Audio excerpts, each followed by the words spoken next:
السلام علیکم ورحمۃ اللہ وبرکاتہ۔ الحمد للہ رب العالمین والصلاة والسلام علی سید الانبیاء والمرسلین وعلی آلہ واصحابہ اجمعین، اما بعد فاعوذ باللہ من الشیطان الرجیم، بسم اللہ الرحمن الرحیم۔ وآخرین منہم لما یلحق بہم وہو العزیز الحکیم۔ صدق اللہ العلی العظیم وصدق رسولہ النبی الکریم۔ انتہائی ادب و احترام کے ساتھ حضور سید المرسلین، خاتم الانبیاء، شفیع المذنبین، رحمت للعالمین، خاتم المعصومین، راحت العاشقین، صلی اللہ تعالی علیہ وآلہ واصحابہ وبارک وسلم کی بارگاہ میں اپنی غلامی کا ثبوت دیں، اور جس طریقے سے میں پڑھا ہوں میرے ساتھ مل کر حضور دل کے ساتھ نذرانہ محبت پیش کریں۔ الصلاۃ والسلام علیک یا رسول اللہ، الصلاۃ والسلام علیک یا حبیب اللہ، الصلاۃ والسلام علیک یا نبی اللہ، وعلی آلک واصحابک یا نور اللہ، صلی اللہ تعالی علیہ وسلم۔ کاملان طریقت پہ کامل درود، کاملان طریقت پہ کامل درود، حاملان شریعت پہ لاکھوں سلام، شافعی، مالک، احمد، امام حنیف، چار باغ امامت پہ لاکھوں سلام۔ دوستان محترم، شعبان المعظم کی دوسری تاریخ امام الائمہ، سراج الامہ، کاشف الغمہ، حضرت سیدنا امام اعظم ابو حنیفہ رضی اللہ تعالی عنہ کا یوم وصال گزر چکا ہے۔ ان کی علمی شان کے حوالے سے چند باتیں وقت کے لحاظ سے آپ کے سامنے رکھنا چاہتا ہوں۔ دوستان محترم، حضرت امام اعظم ابو حنیفہ رضی اللہ تعالی عنہ ایک روایت کے مطابق ہجری سن 70 یعنی 70 میں شہر کوفہ میں پیدا ہوئے۔ شہر کوفہ کس نے آباد کیا اور اس وقت شہر کوفہ کی علمی حیثیت کیا تھی؟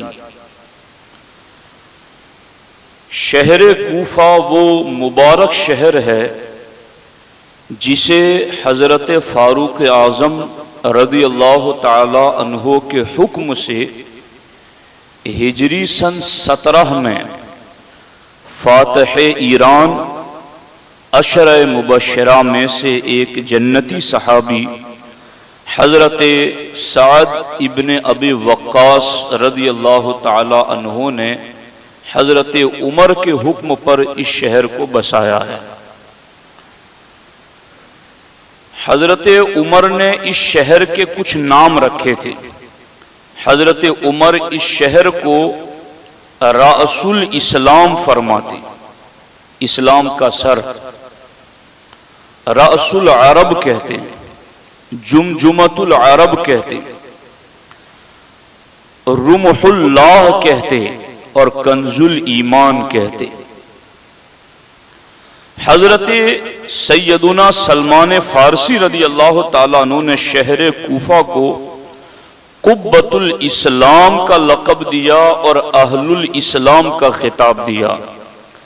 حضرت مولا مرتضی رضی اللہ تعالی عنہ نے بھی اس شہر کو کنز الایمان، جمجمۃ الاسلام، رمح اللہ اور سیف اللہ کے خطاب سے یاد کیا، اور بالخصوص حضرت مولا علی رضی اللہ تعالی عنہ کی نگاہ میں یہ شہر اتنا پسندیدہ تھا کہ آپ نے مدینہ طیبہ کی بجائے اپنا دارالحکومت شہر کوفہ کو بنایا۔ شہر کوفہ کس طریقے سے آباد ہوا؟ ہجری سن 17 میں حضرت عمر کے حکم سے فاتح ایران سعد ابن ابی وقاص رضی اللہ تعالیٰ عنہ نے اس شہر کو بسایا، مگر اس شہر کی آبادی میں ابتدائی کتنے لوگ آ کر اس شہر کو آباد کیے تھے؟ تو اس مبارک شہر میں سب سے پہلے جو اس شہر میں آ کر آباد ہوئے وہ 1050 صحابہ کرام تھے۔ 1050 صحابہ کرام نے اس شہر کو آباد کیا ہے، اور اس 1050 میں سے 70 یعنی 70 صحابہ بدری صحابہ تھے، اور اس میں 300 صحابہ بیعت رضوان والے تھے۔ تو اب چونکہ شہر کوفہ کا ایک نام اہل سنت کے ذہن میں ایسا آ گیا ہے، چونکہ یزید کے ساتھ اور امام حسین کے ساتھ جو معاملہ پیش آیا، جس کی بنیاد پر شہر کوفہ کے حوالے سے یہ ساری معلومات ممکن ہے لوگوں کو اجنبی لگ رہی ہوگی کہ شہر کوفہ کی اتنی بڑی شان کہ مولا علی نے اسے کنز الایمان کہا، مولا علی نے اسے سیف اللہ کہا، رمح اللہ کہا، سلمان فارسی نے اسے قبۃ الاسلام کہا، حضرت عمر نے اسے راس العرب اور راس الاسلام کہا۔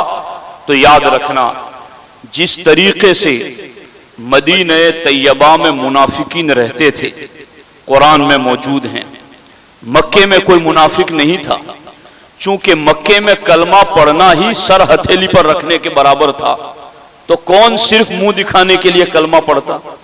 مگر مدینے میں یہود آباد تھے، تو وہاں منافق تھے، مرض علی النفاق من اہل المدینہ والی آیت قرآن مجید میں موجود ہیں، لیکن منافقین کے وجود سے مدینہ طیبہ کی عظمتوں پر کوئی حرف اور فرق نہیں آتا۔ یوں ہی ان منافقین کے پیروکار رافضی لوگ جنہوں نے اہل بیت اطہار کے ساتھ غداری کی اور یزید کا ساتھ دے کر کے اہل بیت اطہار پر ظلم کیا، یہ لوگ اگرچہ شہر کوفہ میں بستے تھے، رہتے تھے، مگر ان کی وجہ سے مولا علی کے دارالحکومت ہونے پر کوئی فرق نہیں پڑتا ہے۔ اب یہ شہر جو بدری صحابہ کے ذریعے آباد کیا گیا، اصحاب بیعت رضوان کے ذریعے آباد کیا گیا، 1050 صحابہ کے مبارک قدموں کے ذریعے آباد کیا گیا۔ میرے آقا تو فرماتے میرا ہر صحابی رب کی بارگاہ میں وہ شان رکھتا ہے کہ جس علاقے میں میرا ایک صحابی بھی آرام کرتا ہوگا، قیامت کے دن وہ قبر سے اٹھے گا تو اس سرزمین والوں کے لیے نور بن کر کے اٹھے گا، وہ ان کا قائد نور بن کر اٹھے گا اور انہیں ساتھ میں لے کر کے چلے گا۔ تو شہر کوفہ میں تو 300 اصحاب بیعت رضوان شریک ہے، جن کے بارے میں رب فرماتا ہے لَقَدْ رَضِيَ اللَّهُ عَنِ الْمُؤْمِنِينَ اِذْ يُبَايِعُونَكَ تَحْتَ الشَّجَرَةِ، درخت کے نیچے محبوب جنہوں نے تم سے بیعت کر لی ان سب سے اللہ راضی ہو چکا ہے۔ اور 70 بدری صحابہ، اسلام کی پہلی جنگ، وہ 70 بدری صحابہ اس شہر میں آ کر آباد ہوئے، اور پھر اس شہر کی شان آگے علمی اعتبار سے اتنی بڑی کہ اس کو محسوس کیجئے تو آپ کو امام اعظم کا علم سمجھ میں آئے گا کہ ایسے علاقے میں امام اعظم پیدا ہوئے۔ دیکھیے، یوں تو 1050 صحابہ نے اس شہر کو اپنے علم و عرفان سے آباد کیا، لیکن خاص اس شہر کو 2 صحابہ نے علمی اعتبار سے روحانی اعتبار سے فیض بخشا، جن میں ایک کا نام حضرت مولا علی رضی اللہ تعالیٰ عنہ ہے اور دوسری ذات کا نام حضرت عبداللہ ابن مسعود رضی اللہ تعالیٰ عنہ۔ باضابطہ حضرت عبداللہ ابن مسعود تو ایک روایت کے مطابق 6 نمبر پر کلمہ پڑھ کر مسلمان ہونے والے صحابی ہیں، اور وہ واقعہ میں نے آپ کو سنایا تھا کہ سرکار کو پیاس لگی تھی اور سرکار صدیق کے ساتھ مکے کے ویرانوں میں نکلے ہوئے تھے۔ وہاں عبداللہ ابن مسعود نوجوان تھے، بکریاں چرا رہے تھے، تو صدیق اکبر گئے اور کہا کہ ہمارے نبی کو پیاس لگی ہے، بکریوں سے دودھ نکال کر دیں۔ کہا میں ان بکریوں کا مالک نہیں ہوں، مالک کوئی اور ہے، میرے پاس امانت کی چیزیں، میں اس میں سے دودھ نہیں دے سکتا۔ کہا کچھ پیسے لے لو ہم سے، ہمیں دودھ دے دو۔ کہا مجھے بیچنے کا اختیار نہیں ہے۔ تو پھر سرکار کو بتایا تو سرکار نے فرمایا کہ جاؤ ان سے کہو کہ کوئی پاٹھ ہو جس سے ابھی بچہ پیدا نہ ہوا ہو، وہ ہمارے سامنے لاؤ، ہم اس سے دودھ نکال لیں گے۔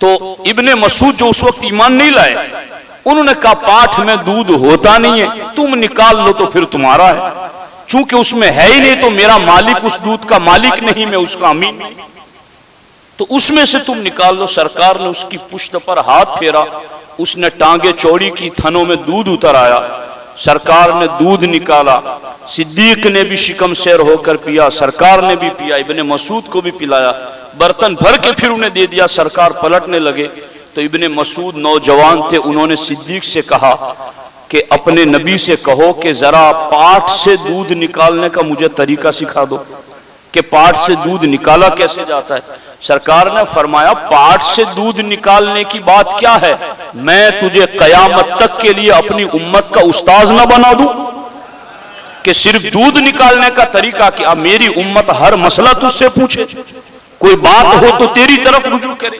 کہا یہ کیسے ہو سکتا ہے؟ کہا وہ میرا کلمہ پڑھنے سے ہو سکتا ہے۔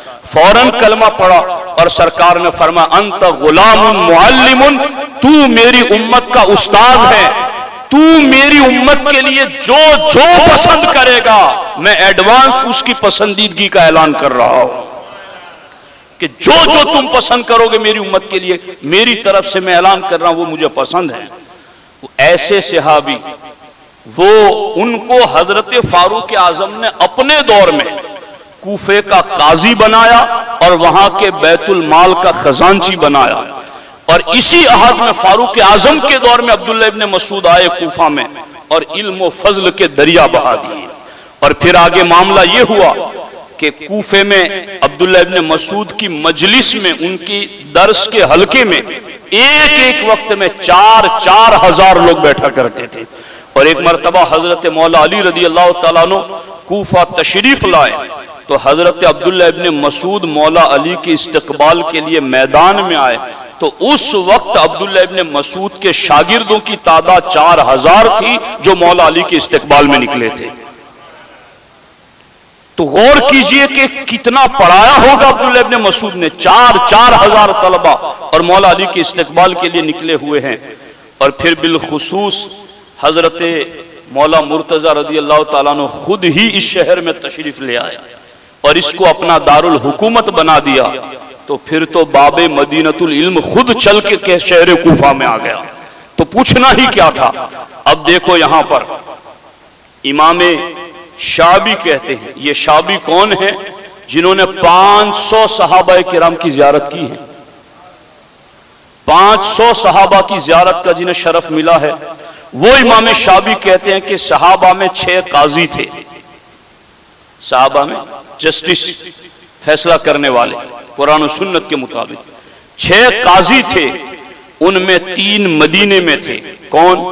عمر ابن خطاب، ابی ابن کعب اور زید بن ثابت، اور فرماتے ہیں 3 کوفے میں تھے۔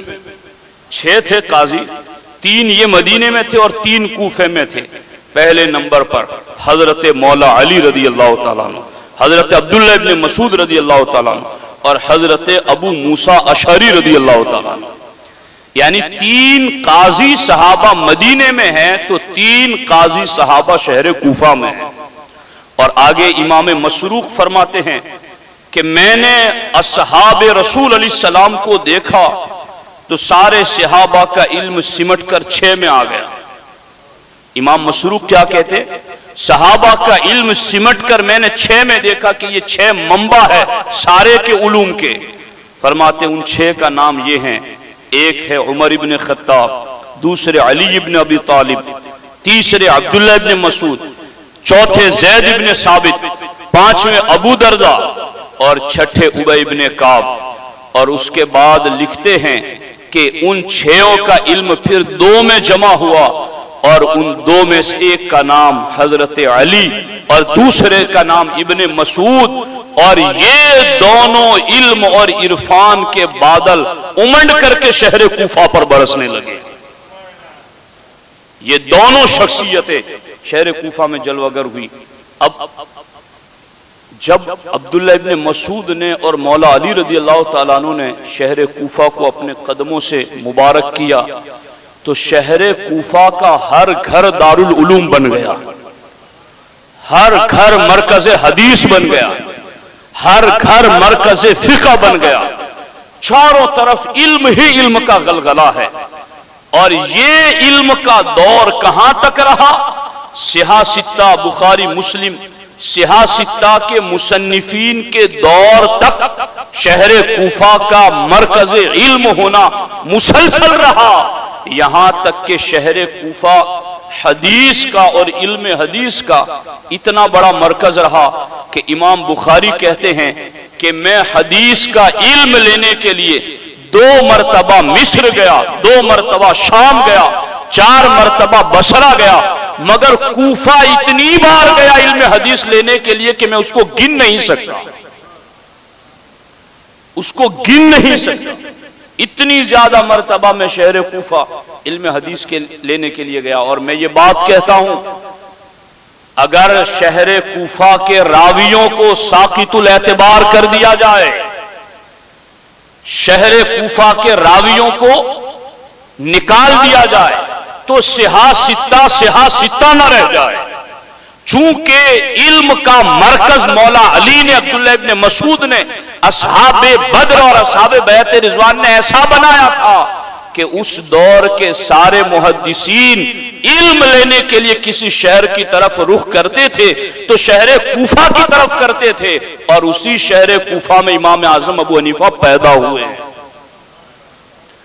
جہاں امام بخاری رخ کر کر کے آتے تھے اور کہتے ہیں میں 2 مرتبہ شام گیا، 2 بار مصر گیا علم حدیث کے لیے، 4 بار بصرہ گیا، مگر اپنے محیر العقول، ذہانت، فطانت اور عقل کے کمال کے باوجود کہتے ہیں کہ میں کوفہ علم حدیث کے لیے اتنی بار گیا کہ میں اس کو گن نہیں سکتا۔ یہ ہے شہر کوفہ کی مرکزیت۔ اور پھر وہاں امام اعظم ابو حنیفہ رضی اللہ تعالیٰ عنہ پیدا ہوئے۔ اور امام اعظم کے بارے میں شیخ عبدالحق محدث دہلوی علیہ الرحمہ فرماتے ہیں کہ امام اعظم ابو حنیفہ رضی اللہ تعالیٰ عنہ نے 130 کے قریب تابعین سے علم حاصل کیا اور 4000 محدثین اور فقہا سے علم حاصل کیا۔ یہ ہے امام اعظم ابو حنیفہ رضی اللہ تعالی عنہ کی علمی شان۔ تو دوستان محترم، آپ نے دیکھا کہ حضرت امام اعظم ابو حنیفہ رضی اللہ تعالیٰ عنہ ایسے خطے میں پیدا ہوئے، اور پھر اللہ نے آپ کے ساتھ یوں معاملہ فرمایا کہ جس وقت آپ علم کی طرف متوجہ ہوئے، اسی دور میں سلطنت کی وراثت پر حضرت عمر بن عبدالعزیز تشریف لائے۔ یعنی بنی امیہ کا وہ دور جو ظلم پر مشتمل تھا، عبد الملک بن مروان کے زمانے میں جو حجاج ابن یوسف کا ظلم تھا وہ بھی ختم ہو گیا، ولید بن عبد الملک بھی ختم ہو گیا، عبد الملک بھی ختم ہو گیا۔ اور جس زمانے میں امام شابی نے امام اعظم کو بازار میں جاتے ہوئے دیکھا تو بلایا اور کہا بیٹے کس کے پاس پڑھتے ہو؟ کہا حضور میں تو کسی کے پاس نہیں پڑھتا۔ کہا میں تیری پیشانی میں علم کا نور دیکھ رہا ہوں، تم پڑھا کرو۔ امام اعظم کو جب 500 صحابہ کی زیارت کرنے والے شخص نے یہ کہا، عالم ربانی نے کہا کہ تمہاری پیشانی میں علم کا نور دیکھ رہا ہوں، امام اعظم جس دور میں علم کی طرف متوجہ ہوئے وہ دور خلیفہ راشد حضرت عمر بن عبدالعزیز کا دور تھا، اور پھر آپ نے علم کے جو دریا بہائے وہ پوری دنیا جانتی ہیں۔ اصل یہ ٹاپک اتنے وسیع ہوتے ہیں کہ جنہیں سمجھانے کے لیے ہمیں بہت وقت چاہیے، باتوں کو مرارن تکرارن بار بار ذکر کرنے کے بعد سمجھانا چاہیے، لیکن اب جمعہ کا وقت اتنا 15-20 منٹ میں تو آدمی کیا بات کہیں اور کیا نہ کہیں۔ تو یہ ہمارے امام اعظم ابو حنیفہ رضی اللہ تعالیٰ عنہ کی شان ہے۔ دوستان محترم، فتاوی شامی کے حوالے سے میں یہ بات آپ کے سامنے عرض کرتا ہوں کہ اس بات کو باضابطہ لکھا گیا ہے کہ اگلی امتیں ان کے اوپر کتابیں اترتی تھی تو اس میں وہ چینجنگ کر جاتی، تبدیلی اور تحریف کر جاتی۔ اس امت کے اندر بھی آپ قرآن کو پڑھیں تو قرآن مجید میں ظاہری نگاہوں سے آپ دیکھیں گے تو کئی جگہ ٹکراؤ نظر آئے گا، ظاہری نگاہوں سے۔ بغیر اصول کے آپ پڑھیں گے، بغیر قاعدے کے آپ پڑھیں گے تو آپ کو ٹکراؤ نظر آئے گا۔ حالانکہ قرآن کہتا ہے کہ قرآن اللہ کا کلام، اس کی دلیل یہ ہے کہ قرآن میں کہیں ٹکراؤ نہیں ہے۔ اب اس ٹکراؤ سے بچانے کے لیے اور قیامت تک کے لیے جو اصول مرتب کیے ہیں وہ اصول امام اعظم ابو حنیفہ نے مرتب کیے ہیں، اور بعد میں شافعی ہو، مالک ہو، احمد ابن حنبل ہو، باقی تمام فقہا اجتہاد انہی اصولوں پر کرتے رہے جو اصول امام اعظم نے لکھے ہیں۔ اسی لیے امام شافعی کہتے ہیں کہ فقہ میں سارے فقہا ابو حنیفہ کے بال بچے ہیں۔ ابو حنیفہ سب کے سردار کا نام۔ اور یاد رکھنا، میں نے چونکہ ان فتنوں کو میں بہت پہلے سے بھانپ چکا ہوں، غالباً تھام کے اندر جب 50واں سالانہ اجتماع تھا دستار بندی کا، تب میں نے یہ بات وہاں کہی تھی، آج سے 7-8 سال پہلے، کہ اس بات کا اظہار کرو سنی علماء، سنی مرشدان طریقت، کہ امام اعظم ابو حنیفہ کے پاس جو علم آیا ہے، باضابطہ امام اعظم کے پوتے نے کہا کہ امام اعظم کے دادا امام اعظم کے والد کو لے کر مولا علی کے پاس گئے تھے، اور مولا علی نے امام اعظم کے باپ کے سر پر ہاتھ رکھ کر دعا کی تھی کہ اللہ تیری اولاد میں برکت دے۔ تو امام اعظم کے پوتے فرماتے ہیں کہ ہماری نسل میں ابو حنیفہ جیسا امام پیدا ہوا، یہ مولا علی کی دعا کا اثر ہے۔ اور پھر امام جعفر صادق اور امام باقر کی خدمت میں بیٹھ کر امام اعظم نے کہا لولا السنتان لہلک النعمان، کہ اگر وہ 2 سال میں جعفر صادق کی خدمت میں نہ گزارتا تو نعمان گمنام ہو جاتا۔ تو ادھر شہر کوفہ میں بھی اہل بیت اور صحابہ دونوں کا علم موجود، اور پھر سفر کر کے امام جعفر صادق کے پاس پڑھ کے اہل بیت اور صحابہ دونوں کا علم امام اعظم کے پاس۔ تو امام اعظم کے پاس بیک وقت حضور کا وہ علم ہے جو صحابہ اہل بیت دونوں کے واسطے سے پہنچا ہے۔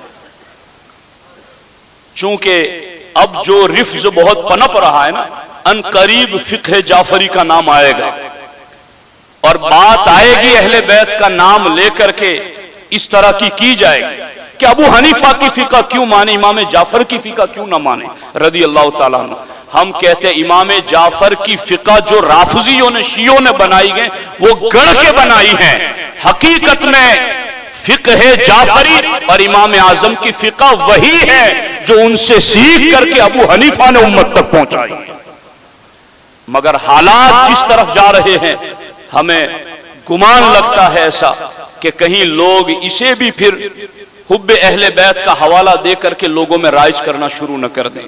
اس لیے سونا جنگل رات اندھیری چھائی بدلی کالی ہیں، سونے والوں جاگتے رہنا چوروں کی رکھوالی ہیں۔ ہمارے سروں پر اہل بیت اطہار صحابہ دونوں کا سایہ ہے، کیونکہ دونوں کا علم ہم تک امام اعظم نے پہنچایا ہے۔ اللہ تبارک و تعالی ان کے فیوز و برکات سے ہمیں مالا مال فرمائے۔ دوستان محترم،